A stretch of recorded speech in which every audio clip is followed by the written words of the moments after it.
After not making any additions to the team last summer, the Utah Jazz took a step back as they were beaten in 5 games in the first round last season.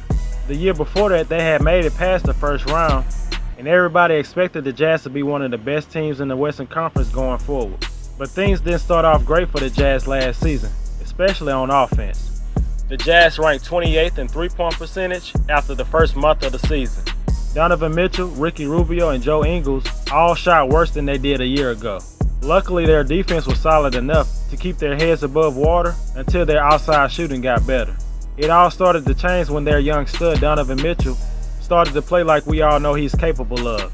Over the last 51 games, he played like an all-star and took over games as he averaged 24 points, 4 assists, and 4 rebounds on 43% shooting and 38% from the three-point line. The Utah Jazz had started to resemble the team from last year. After losing 17 of their first 31 games, the Jazz won 36 of their last 51 to finish with a 50-32 record. Only the second time winning 50 games since 2010. But they will end up facing the Houston Rockets again, this time in the first round, and the Rockets continue to be too much for the Utah Jazz.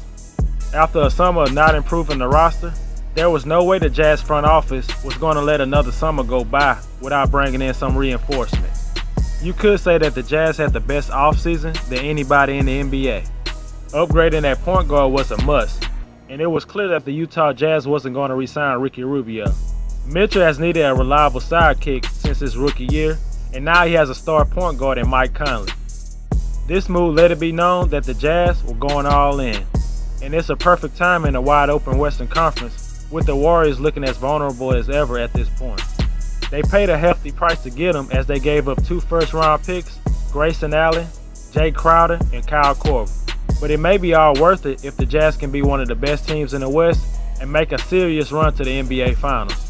Conley is clearly more of an offensive threat than Rubio, making him a more complete point guard that can help the Jazz be more consistent on offense.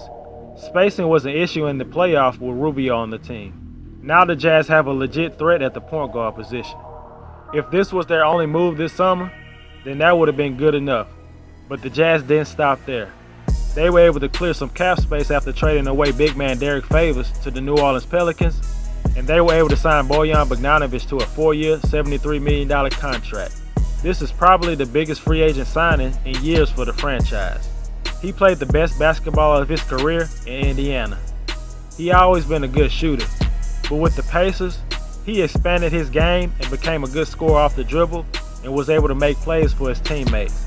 He put up good numbers before Oladipo got hurt, but after, he was able to increase his production as he averaged around 21 points and still shot 50+% from the field and 40+ from 3 after Oladipo's injury. His offensive game will be a welcome addition to the Utah Jazz. Joe Ingles is possibly the 3rd or 4th option on the team right now, and that fits him perfectly. He was looked at as a second option next to Donovan Mitchell. You could tell that the burden of being heavily relied on took a toll on his game.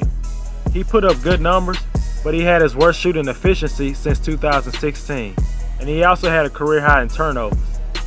Having players like Conley and Bogdanovic can help ease the pressure on Joe Ingles, and he can get back to shooting at a high level.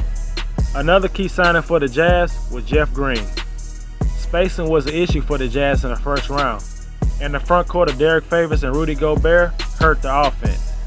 Jeff Green will bring more versatility to the power forward spot, and he can help stretch the defense because of his solid three-point shooting. Green is a little past his prime, but he still has a spring in his step. With the Wizards last season, you can say he had one of his better seasons of his career. If he could replicate his numbers from last season, he could help the Utah Jazz be one of the favorites in the Western Conference.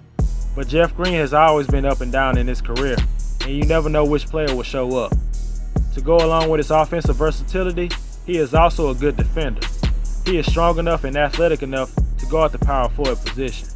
There are no major weaknesses in his game. He just needs to stay consistent. Ed Davis was another addition this past offseason and will provide a reliable backup option for Rudy Gobert. A player that will get more opportunities is Royce O'Neal. He is still a young player and has a lot of upside. He is a 3-and-D player who has worked his butt off to get to this point. He shot 47% from the field and 38% from 3 last season, and he also improved his production in the playoffs against the Houston Rockets, while also guarding one of the best offensive players in James Harden.